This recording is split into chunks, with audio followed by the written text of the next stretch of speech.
I would like to begin my homily tonight by congratulating my good friends, St. Pius parishioners Dave and Rose Tolley, on the birth of their first child.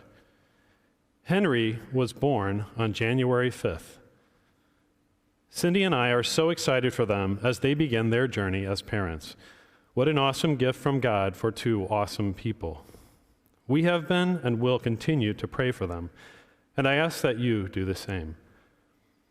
Speaking as a parent, I can confidently say that their lives have changed forever. Seeing the newborn pictures of Henry took me back to the birth of my oldest daughter, Emily. Cindy and I had been married for almost 5 years before Emily was born. 5 years, all to ourselves. It was awesome. I was in the Marine Corps, and since we didn't have kids, Cindy and I would do everything together. We were footloose and fancy-free. We could go just about anywhere we wanted, whenever we wanted. Life was good, and it didn't seem like it could get any better. But that soon changed. I will never forget looking down at Emily's face for the first time. Tears welled up in my eyes. I was speechless. I remember the flood of emotions that washed over me, incredible joy and gratitude, but simultaneous fear and doubt, knowing that our lives had changed forever. We soon learned that being parents would stretch us in unimaginable ways to love and care for Emily and our other children. The people we were ceased to exist. We learned that parents never stop serving their children, and we are still serving our children to this day. This is the final week of our preaching series, Grow Your Faith.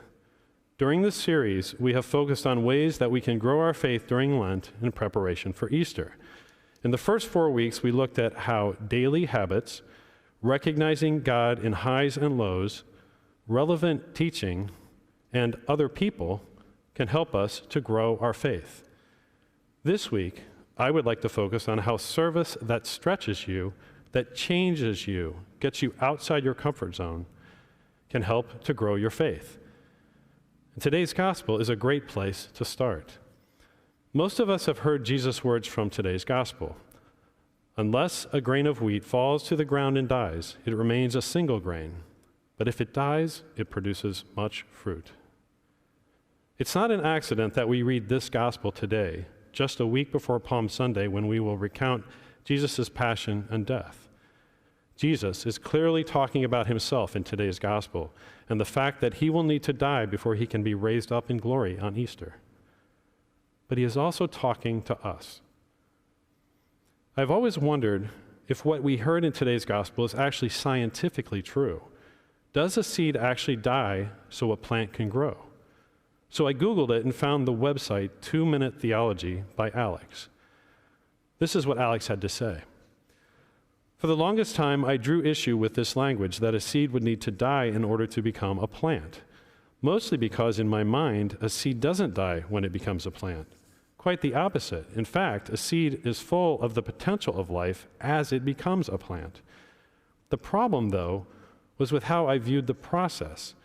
I was looking at it from a scientific perspective. The seed is planted, it undergoes some sort of process, and then a sprout appears and grows into a full-fledged plant. But what of the seed?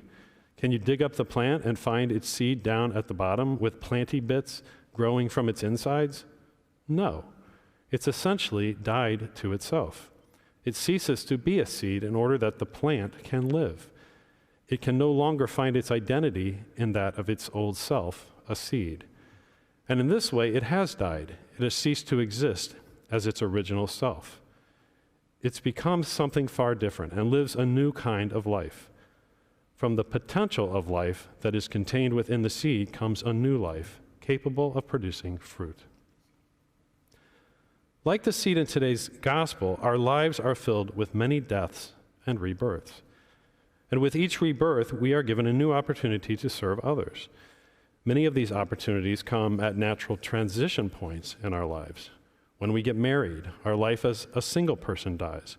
When we start a family, our life as a childless couple dies. And as we raise our kids, we experience many more deaths and undergo profound changes as they grow from infants to toddlers to school age to high school and beyond. And each of these transitions, if we do them well, require us to become less selfish, less focused on our needs, and more focused on serving the needs of others, our spouse and our children.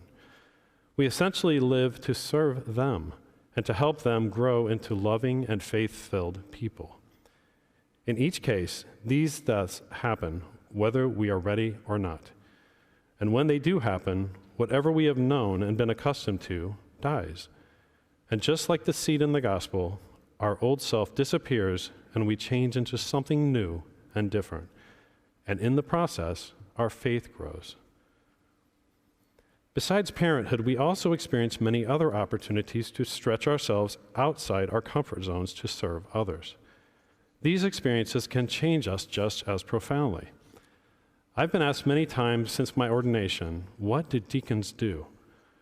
Most people see deacons assisting at Mass, but 2,000 years ago, the first deacons were called to serve those in need. When the early church was growing by leaps and bounds, the apostles needed help caring for all its members, so they appointed deacons. Thus, the deacon's primary ministry is service. I'd like to share an experience with you that I had 15 years ago doing just that kind of service. The experience was very meaningful for me, changed me, and in the process grew and deepened my faith. Back in 2005, I volunteered at Richard's Place, a home for people living with HIV and AIDS.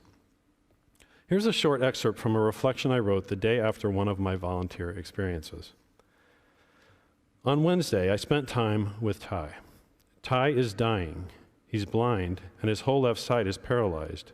He is in a lot of pain and cannot get out of bed anymore. He is in hospice now and only receives medication to help with the pain. He will die soon. Ty was released from prison several weeks ago to come to Richard's Place to die. The previous Wednesday, Mike, my site mentor, asked me if I wanted to talk with Ty.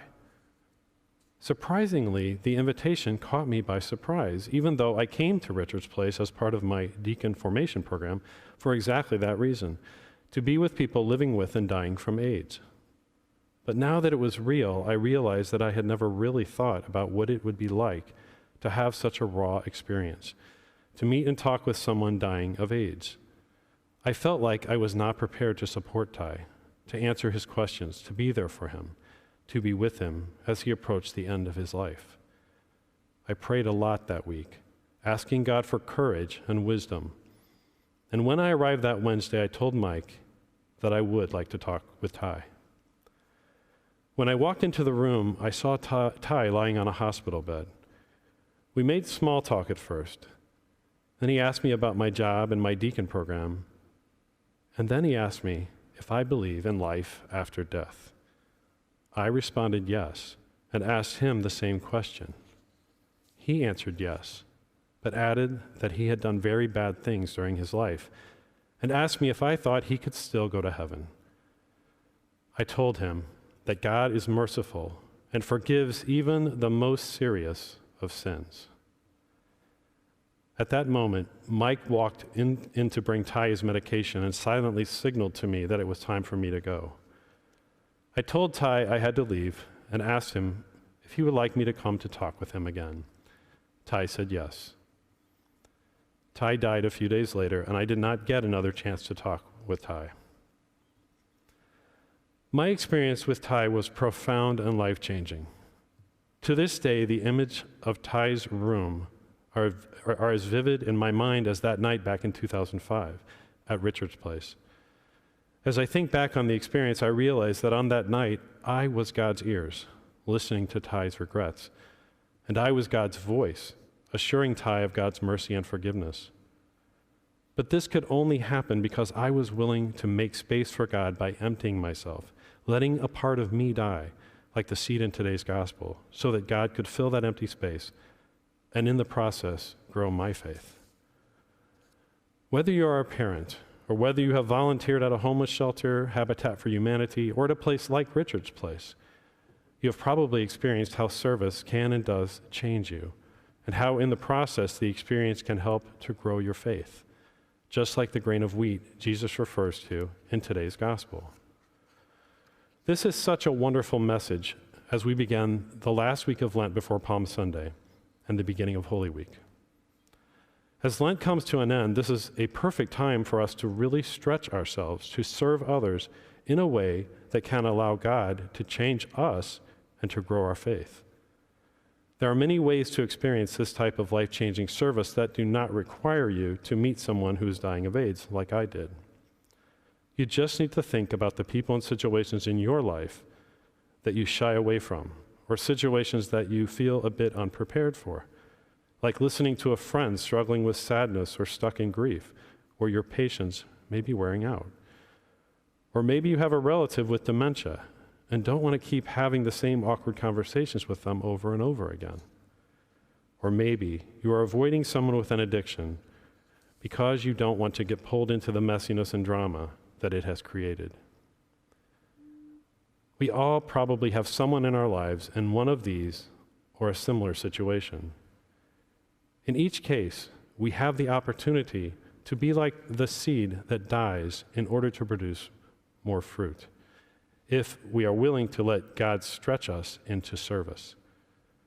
Now is the time, as we come to the end of Lent, to empty ourselves, to reach out to them, to connect with them, to listen to them with patience and with love, to allow ourselves to be God's ears and God's voice to them. Amen.